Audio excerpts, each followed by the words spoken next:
And as we've heard from everybody else, the executions, the murders, the rounding up and the locking up of journalists and lawyers, that's the real face of Iran today. You know, a well-known politician once said you can't put lipstick on a pig. And the truth is, you can't disguise a brutal, repressive, bloodthirsty regime with a few PR gimmicks. At its core, it remains the same. And that's the reality of what we are seeing about Iran day in, day out. I understand, because of the climate we're living in, why people are seduced by him. But at the end of the day, the test is not him. The test is those photographs you're seeing of people being publicly executed, rounded up, brutalised for doing the things that people here do as a matter of course as part of their work. If you do it in Iran, you've got no prospect of living the following day. That's the real face of Rouhani. That's the face of the country. So for me, any arrangements, any talks with Iran need to be predicated on the following things. One, an absolute commitment to human rights. Two, the absolute ending of their nuclear programme. Three, justice for those people at Camp Liberty. Four, a free and independent judiciary able to carry out the role that we would expect in any civilised country. And finally, free, fair and internationally supervised elections in which Mariam Rajavi can take part. That's the test of whether there's going to be any change. Anything else is lipstick on a pig.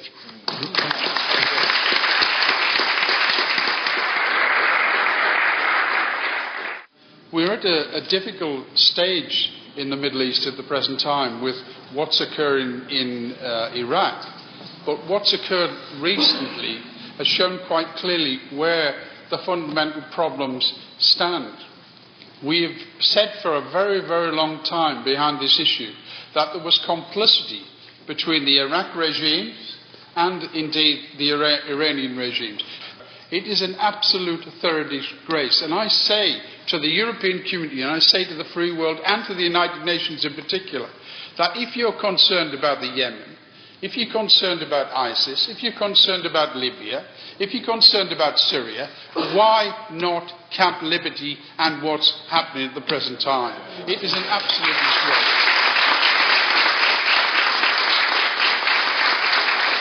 Law Society represents over 165,000 lawyers, and we've got a very strong programme in defence of human rights.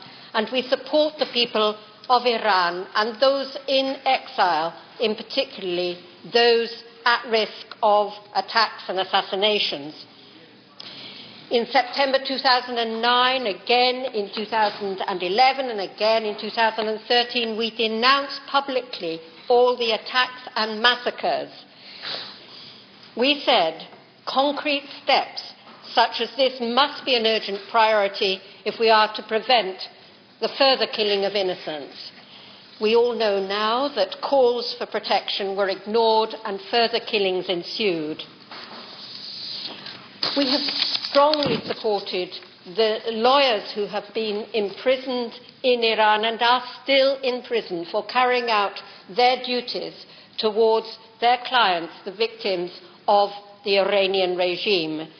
We continue to denounce the attacks and the last terrible massacre in Ashraf of 52 residents and the taking of the 7 hostages in September 2013. 26 attacks have taken place at Ashraf and Liberty. We have to be vigilant and we have to shout very loud. And what is the role of the international community in this?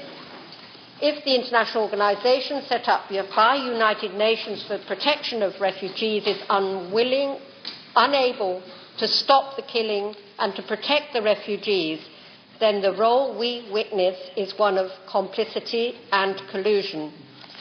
We ask, as members of the international legal community, is there no strength in UNAMI? Failure to protect, failure to heed the warnings and to take action to protect the refugees may merit prosecution in the International Criminal Court. We are committed, like the Iranian resistance, to the Universal Declaration of Human Rights and the international covenants, in particular the Covenant on Civil and Political Rights, the Covenant against Torture, and the Covenant against all forms of discrimination against women.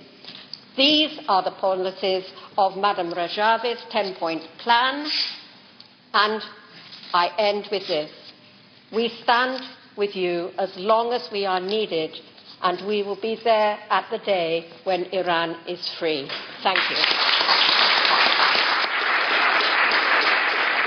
Well, my message is a very simple one of solidarity with the Iranian people, by which, of course, I include the many exiles around the world, and, of course, our friends in Camp Liberty.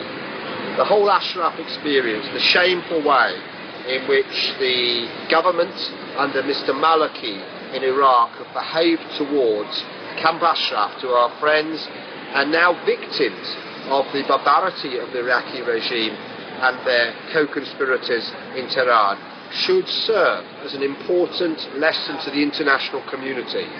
But if you are sincere about protecting people, if people have rights under the Geneva Convention, then we must defend those people, and sadly in the way in which we didn't in Camp Ashraf. Solidarity to our friends, solidarity and the expectation that the sensible programme for freedom, democracy and a new secular Iran under Maryam Rajavi will one day prevail, and we can all step foot in a free, democratic Tehran. Over 400 parliamentarians, my colleagues in both houses of parliament, have signed this declaration supporting human rights in democracy in Iran. And for many of us, our involvement in our campaign, is to highlight the barbaric abuses of human rights that we see in Iran on a daily basis. Many were seduced by the promises of President Rouhani, and yet we know from the contacts within the country that the abuses, the human rights violations carry on unabated.